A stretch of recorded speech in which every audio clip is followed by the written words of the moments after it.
After 3 matches, Kairo Sasaki won the first victory for humanity. Right now, just as Brunhild and her youngest sister Gaul are worried about who the next gladiator would be, a demigod shows up before them. He is Hercules, who is the god's representative in the 4th round of Ragnarok. Brunhild and Gaul have great respect for this god because he once fought the gods to save mankind 4,000 years ago.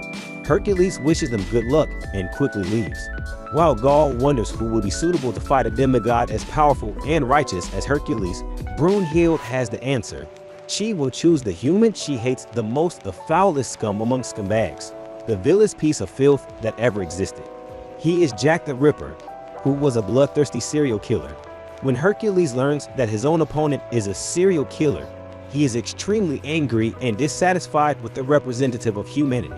Not only Hercules, but also the human side are not satisfied with their representative in this round. Hercules made a suggestion. If Jack surrenders, Hercules would convince Zeus to spare his life from Niflheimer. Jack politely declines Hercules' suggestion, much to Hercules' surprise. Jack takes out a giant pair of scissors and says this is his Volender. The gods and humans are both surprised by that crazy weapon. Seeing Jack's determination, Hercules says that he will use his full power for this match. However, Jack immediately runs away, causing everyone to freeze for a few seconds.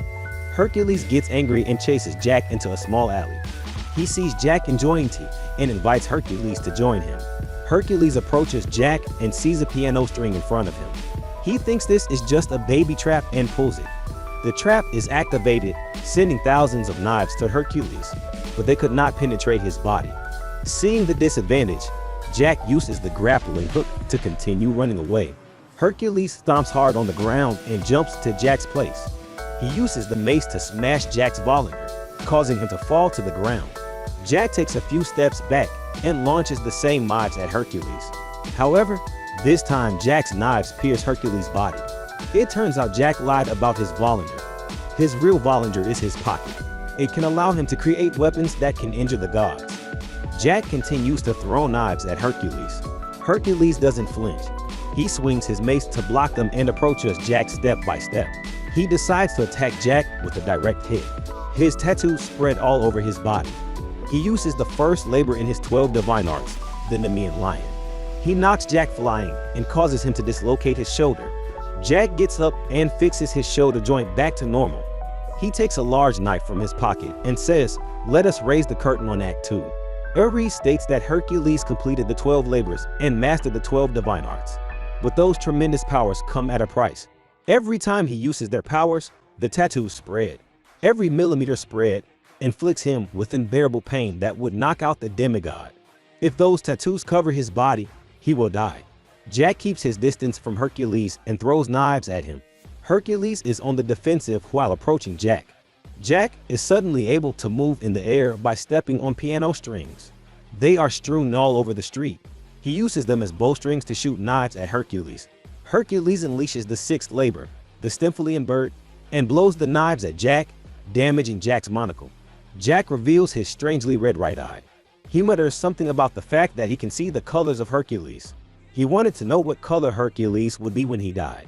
In the past, Jack's red eye could see the color of people's emotions. The bad guys would usually be red, and the good people would have a vibrant yellow like his mother's.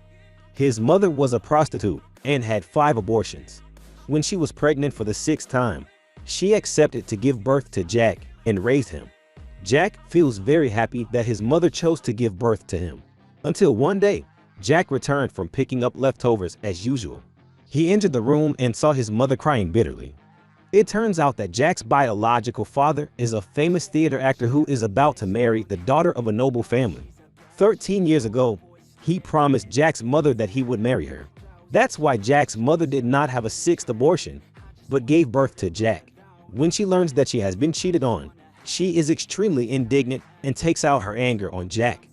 Jack no longer sees his mother's beautiful colors, but only the dirty red of the bad guys. Jack starts mumbling a song. Hercules continues to attack Jack, and Jack throws knives to keep his distance. Jack is cornered, so he uses the grappling hook again to cling to the clock tower. Hercules knocks down the clock tower and activates the 7th labor, the Cretan bull. He is about to attack Jack, but Jack throws the clock at Hercules. thought that an ordinary weapon could not injure a god, but it cut off Hercules' arm. Turns out Jack's Vollinger is in his pocket, but the gloves he is using. Anything he touches can become a god-killing weapon. Once again, Jack has fooled everyone. That means everything in this city of London is his weapon. Ares shows fear at the possibility that Hercules will lose, but Zeus hits him and tells him to calm down. Hercules takes his belt off to stop the bleeding.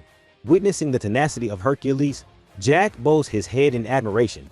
Hercules realizes that Jack's eye can see people's emotions. Jack proudly says of his own eye that it is a gift from God. The colors of emotions that he can see are works of art that only he can create. Hercules is indignant and asks Jack, "Is that the reason you've killed all those people?" He tells a little about himself. He used to be a human, so his thinking is fair. Even though humans have a lot of bad things, he still loves them. He adds that he will win this match and free Jack from the pain. Jack suddenly realizes that Hercules' color is the same as his mother's before. Hercules throws his mace into the sky to create a portal. He summons the Hound of Hades. From within the gate, a three-headed dog bit his body and merged with him.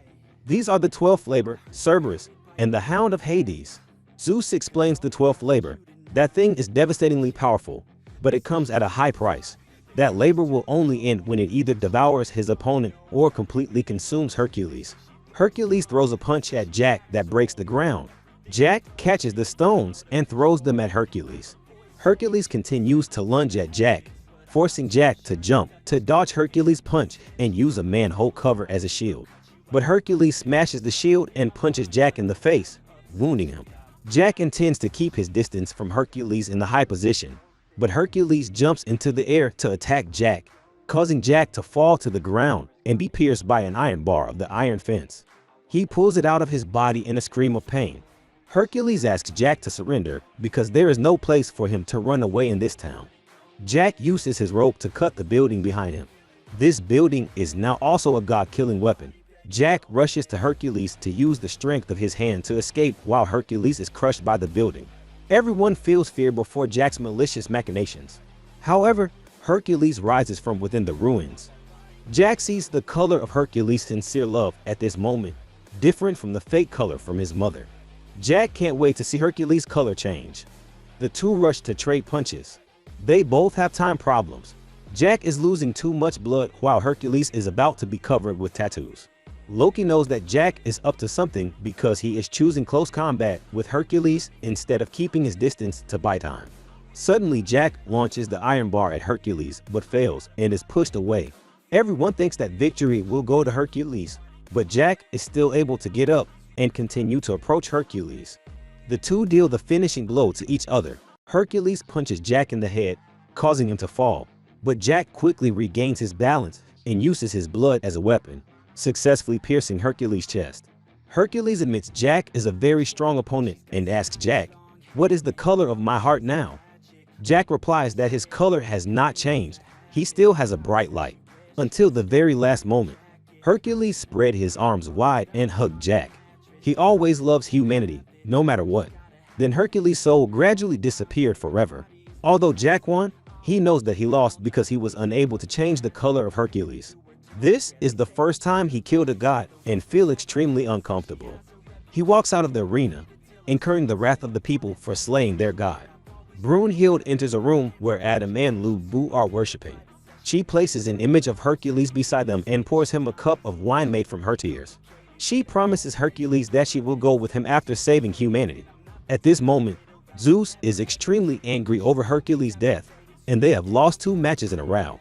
Loki is waiting for the arrival of a god. A very stylishly dressed man walks towards Loki.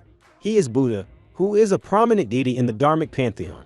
Loki says that the Valkyries have strengthened gladiators with a special technique that has its roots in Buddhism. By entrusting your lives to one another and sharing the same fate, you can call forth your full physical and spiritual power. Loki believes that Buddha taught the Valkyries that technique. In other words, Buddha is a traitor. While the two are about to hit each other, several gods appear. They call themselves the executioners of heaven, the 7 gods of fortune. They came here with the aim of giving a verdict to Buddha. One of them rushes to attack Buddha but is pierced in the palm of his hand by the lollipop. The 7 of them want to fight Buddha at once, and Loki is on their side. Suddenly, swordsman Kairo Sasaki and two others come to support Buddha. The wounded god just now points his gun at Buddha and pulls the trigger, but Buddha can easily dodge all the bullets. Buddha mocked him for being destructive like a kid, making him extremely angry. Sojioki also rushes to attack Loki. At this time, Zeus and Odin appear to stop their battle. Everyone also stops the battle and disperses. Zeus approaches Buddha and asks him not to cause any more trouble, but Buddha doesn't seem to care and leaves. Zeus also quickly returns to the arena to watch the next match, while Odin flashes a sinister grin. Brunhild and Gaul go to a room to meet the next representative of humanity. He is mankind's greatest sumo master, Raiden Temimin. Brunhild summons the third Valkyrie, named Thrud, who is larger in appearance than Raiden. She immediately becomes his Volundr. The arena has also changed into a Japanese-style sumo arena. Raiden appears, and his opponent in this round is the strongest god of destruction, Shiva, who is a prominent deity and the leader of the Hindu pantheon. As the match begins, Raiden immediately attacks Shiva with one of the 48 basic techniques. He starts with a dropkick. Without giving Shiva a chance to protest, Raiden lands a powerful Russian hook. He intends to finish Shiva with his knee but is blocked by Shiva's two hands, and the other two punch Raiden's chest. Right from the start, it's a free-for-all back and forth. Martial arts between mankind and the gods. In 1767, in Shinono province, there was a boy named Terokichi who couldn't stand even though he was 3 years old. Until one day, the boy's parents returned home and saw Terokichi standing up, making them very happy. However, a strange thing happened. Terokichi's muscles suddenly expanded abnormally and broke his skeleton. But Terokichi didn't surrender to fate. He still regularly practiced walking. His body then gave birth to new muscle fibers to help control his enlarged muscles. These are called the 100 seals. Back in the match, Raiden suddenly releases his muscle fibers, and thanks to Volundr's power, he is able to control them. Raiden rushes towards Shiva and unleashes a powerful punch that Shiva has to block with both hands. Not stopping there, Raiden continues to launch countless punches into Shiva's face, making him unable to react. As soon as Raiden delivers the finishing blow, suddenly Shiva attacks Raiden with his head and unleashes two punches at once. Raiden grabs one of Shiva's arms and uses all of his muscles to crush Shiva's arm. Shiva howls in pain and pushes Raiden away with a kick. While the other gods are worried, the Indian gods believe that Shiva will never lose. Hearing the cheers from everyone, Shiva raises his fist aloft as a response to their affection. Shiva unleashes a fistful of punches carrying the power of 11-16 Indian gods. The two lunged at each other, trading punches and then head attacks. Long ago, Shiva defeated the 11-15 Indian gods and became the leader of the Hindu pantheon. Shiva begins his war dance, known as the treasure of the Indian pantheon. It was Shiva's secret weapon that he used to unite the Indian pantheon. Shiva's attacks became too fast for Raiden to react. Raiden can only defend at the moment, and it feels like hundreds of gods are attacking him.